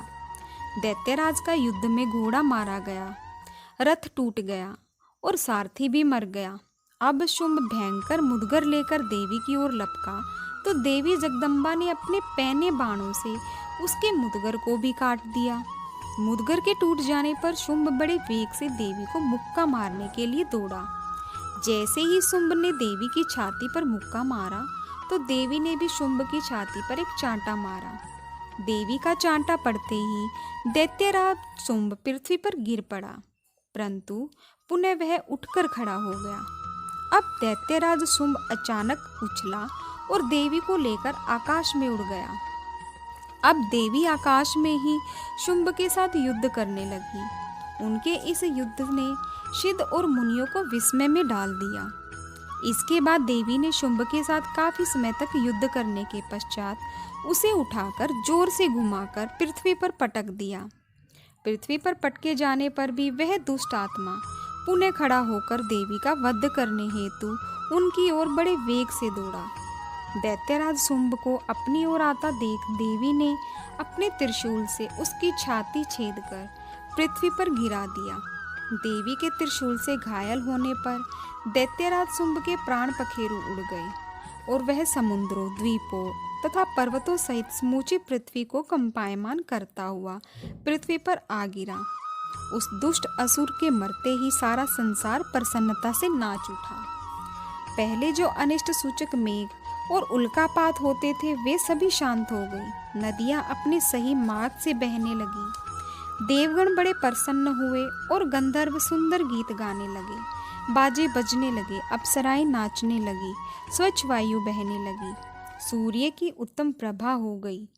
यज्ञादि की अग्नियां माँ जो शांत हो गई थी अब वह प्रज्वलित हो गई और संपूर्ण दिशाओं का हाहाकार शांत हो गया। प्रजा सुखी हो गई, सर्वत्र शांति स्थापित हो गई। जो पुरुष इन स्त्रोतों के द्वारा एकाग्रचित होकर मेरी स्तुति करेगा उसके संपूर्ण कष्टों को निसंदेह दूर करूंगी। मधुकैटभ के विनाश, महिषासुर के वध और शुंभ निशुंभ के वध की जो मनुष्य कथा कहेगा, मेरे महात्म्य को अष्टमी, चतुर्दशी एवं नवमी के दिन जो मनुष्य एकाग्रचित चित्त होकर भक्तिपूर्वक सुनेगा, उनको कभी कोई अनिष्ट स्पर्श नहीं कर सकेगा, पाप नहीं रहेगा। पाप से उत्पन्न हुई विपत्ति उसको हानि नहीं पहुंचा सकेगी। उनके घर में कभी गरीबी नहीं रहेगी और ना कभी उनको अपने प्रियजनों का बिछोह होगा। इतना ही नहीं, उन्हें शत्रुओं से, लुटेरों से, राजा से, शस्त्र से, अग्नि और जल से कभी भय नहीं रहेगा। इसलिए प्रत्येक मनुष्य को भक्तिपूर्वक मेरे इस कल्याणकारक महात्म्य को सदैव पढ़ना और सुनना चाहिए। यह परम कल्याणकारक है। मेरा यह महात्म्य महामारी से उत्पन्न हुए संपूर्ण उपद्रवों को एवं आध्यात्मिक आदि तीनों प्रकार के उत्पातों को शांत कर देगा। जिस घर, मंदिर या जिस स्थान पर मेरा यह स्तोत्र विधि पूर्वक पढ़ा जाता है उस स्थान पर मैं कभी त्याग नहीं करती और वहाँ सदा मेरा निवास रहता है। बलिदान, पूजा, होम तथा महोत्सव में मेरा यह चरित्र उच्चारण करना और सुनना चाहिए। बलिदान, पूजा, हवन मनुष्य चाहे जानकर या अनजाने करे, मैं उसे तुरंत ग्रहण कर लेती हूँ। शरद काल में प्रत्येक वर्ष जो महापूजा की जाती है उसमें जो मनुष्य भक्तिपूर्वक मेरा यह महात्म्य सुनता है वह सब विपत्तियों से छूट जाता है और धन धान्य तथा पुत्र आदि से संपन्न हो जाता है। इसमें तनिक भी संदेह नहीं है। मेरे इस महात्म्य व प्रादुर्भाव की सुंदर कथाओं इत्यादि तथा युद्ध में किए गए मेरे पराक्रम को सुनकर मनुष्य निडर हो जाता है, शत्रु नष्ट हो जाते हैं तथा उसका कल्याण होता है। उसका वंश कल्याण के मार्ग पर चलता है। जो मेरे महात्म्य को सुनता है, बुरे स्वप्न दिखाई देने पर, ग्रह जनित भयंकर पीड़ा उपस्थित होने पर मेरा महात्म्य श्रवण करने से छुटकारा मिल जाता है। सब कष्ट शांत हो जाते हैं तथा स्वप्न दिखाई देने बंद हो जाते हैं और दुख इत्यादि सब मिट जाते हैं। बाल ग्रहों में ग्रसित बालकों के लिए यह मेरा महात्म्य परम शांति देने वाला है। मनुष्यों में फूट पड़ने पर यह भली भांति मित्रता करवाने वाला है। इसके पाठ से राक्षसों, भूतों और पिशाचों का नाश हो जाता है। पशु, पुष्प, अर्घ्य, धूप, गंध, दीपक इत्यादि सामग्रियों द्वारा पूजन करने पर यह मेरा महात्म्य मनुष्यों को मेरे जैसी सामर्थ्य की प्राप्ति करवाने वाला है। ब्राह्मणों को भोजन कराकर, हवन करके, प्रतिदिन अभिषेक करके, नाना प्रकार के भोगों को अर्पण करके और प्रतिवर्ष दान इत्यादि करके जो मेरी आराधना करते हैं, उससे मैं जैसी प्रसन्न होती हूँ वैसी ही प्रसन्न मैं इस चरित्र के सुनने वालों से होती हूँ। यह महात्म्य श्रवण करने पर पापों को हर लेता है और आरोग्य प्रदान करता है। मेरा प्रादुर्भाव का कीर्तन दुष्ट प्राणियों से रक्षा करने वाला है, युद्ध में दुष्ट दैत्यों का संहार करने वाला है। इसके सुनने से मनुष्यों को शत्रुओं का भय नहीं रहता। हे देवताओं, तुमने और ब्रह्मा ऋषियों ने और ब्रह्मा जी ने जो स्तुति की है वह मनुष्यों को कल्याणमयी बुद्धि प्रदान करने वाली है। वन में सूने मार्ग में या दावा नल से घिर जाने पर, जंगल में सिंहों से, व्याघ्र से या जंगली हाथियों द्वारा पीछा किए जाने पर, राधा के क्रोध करने पर, मारे जाने के भय से या समुद्र में तूफान आने से, नाव के डगमगाने पर, भयंकर युद्ध में फंसा होने पर, किसी भी प्रकार की पीड़ा से पीड़ित, घोर बाधाओं से दुखी हुआ मनुष्य मेरे इस चरित्र को समण करने वाला मनुष्य घुटकर पा जाता है। शेर आदि हिंसक पशु, डाकू और शत्रु मेरे चरित्र को समण करने वाले मनुष्य से दूर भाग जाते हैं। प्रचंड पराक्रम वाली भगवती चंडिका इस प्रकार कहने के पश्चात अंतर ध्यान हो जाती हैं। संपूर्ण देवता पहले की तरह अपने अपने यज्ञ के भागों को प्राप्त करने लगे। अब हे राजन, मैं दैत्यों का हाल सुनाता हूँ। शुंभ युद्ध में मारा गया। उसका पराक्रमी भाई निशुंभ के मारे जाने पर शेष दैत्य पाताल लोक भाग गए। इस प्रकार भगवती अंबिका नित्य होती हुई भी बार बार प्रकट होकर इस जगत का पालन करती हैं। वे ही इसको मोहित करती हैं, जन्म देती हैं और प्रार्थना करने पर समृद्धि प्रदान करती हैं। भगवती ही महाप्रलय के समय महामारी का रूप धारण करती हैं और वही संपूर्ण ब्रह्मांड में व्याप्त हैं। वह सनातन देवी प्राणियों का पालन करती हैं। वे ही मनुष्यों के अभुद्य के समय घर में लक्ष्मी का रूप बनाकर स्थिर हो जाती हैं तथा अभाव के समय दृढ़ता बनकर विनाश का कारण बनती हैं। पुष्प, धूप और गंध आदि से पूजन करके उनकी स्तुति करने से वह धन और पुत्र प्रदान करती हैं और धार्मिक बुद्धि, उत्तम गति प्रदान करती हैं। महर्षि मेधा बोले, हे राजन, इस प्रकार मैंने तुमसे देवी के उत्तम महात्म्य का वर्णन किया है। वे ही विद्या प्रदान करती हैं। भगवान विष्णु की माया स्वरूपा उन भगवती की कृपा से ही तुम इस वैश्य तथा अन्य विवेकी जन मोहित होते हैं और मोहित होते रहेंगे। महाराज, आप दोनों उन्हीं की शरण में जाओ। वही भगवती आराधना करने पर मनुष्य को भोग, स्वर्ग और मोक्ष प्रदान करती हैं। मार्कंडेय जी ने कहा, महर्षि मेधा की यह बात सुनकर राजा सूरत महर्षि को प्रणाम करके खड़े हो गए और राज्य के छिन जाने से उनका मन में बड़ी गलानी हुई। राजा सूरत और वैश्य तपस्या करने के लिए वन में चले गए और नदी के तट पर आसन लगाकर भगवती के दर्शनों की अभिलाषा हेतु तपस्या में लीन हो गए। वैश्य देवी के परम उत्तम सूक्त का जाप करने लगे। दोनों राजा और वैश्य ने नदी के तट पर मृत्तिका से देवी की मूर्ति बनाई। पुष्प, धूप, दीप और हवन द्वारा पूजन किया। पहले उन्होंने आहार को कम कर दिया। इसके बाद निराहार रहकर भगवती में मन लगाकर एकाग्रता से आराधना करने लगे। वे दोनों अपने शरीर के रक्त से देवी को बलि देते हुए 3 वर्ष तक लगातार भगवती की आराधना करते रहे। 3 वर्ष के बाद देवी ने उनको प्रत्यक्ष दर्शन दिए। देवी बोली, हे राजन, अपने वंश को प्रसन्न करने वाले वैश्य, तुम जिस वर की इच्छा रखते हो वह मुझसे मांग लो। मैं तुम्हारी इच्छा पूरी करूंगी। मैं तुम दोनों पर अत्यंत प्रसन्न हूँ। मार्कंडेय जी बोले, यह सुन राजा ने अगले जन्म में नष्ट न होने वाला अखंड राज्य और इस जन्म में बलपूर्वक अपने शत्रुओं को नष्ट करने के पश्चात अपना राज्य प्राप्त करने के लिए देवी से वरदान मांगा। वैश्य ने भी, जिसका चित्त संसार की ओर से विरक्त हो चुका था, भगवती देवी से अपनी ममता और अहंकार रूप आसक्ति को नष्ट कर देने वाले ज्ञान को देवी से देने के लिए वरदान मांगा। भगवती देवी ने कहा, हे राजन, तुम शीघ्र ही अपने शत्रुओं को मारकर पुनः अपना राज्य प्राप्त करोगे और तुम्हारा राज्य स्थिर रहने वाला होगा। इसके बाद मृत्यु के पश्चात आप सूर्य देव के अंश से जन्म लोगे। तुम्हारा वंश, तुम्हारा नाम सावर्णिक होगा और इस पृथ्वी पर मनु के नाम से ख्याति प्राप्त करोगी। हे वैश्य कुल में श्रेष्ठ, आपने जो मुझसे वर मांगा है वह मैं आपको देती हूँ। आपको मोक्ष देने वाले ज्ञान की प्राप्ति होगी। मार्कंडेय जी बोले, इस प्रकार देवी उन दोनों को मनोवांछित वर प्रदान कर अंतर्ध्यान हो गई। इस प्रकार देवी ने वरदान पाकर राजा सूर्य देव के अंश से जन्म लेकर इस पृथ्वी पर सावर्णिक मनु के नाम से उत्पन्न होंगे। जय माता दी।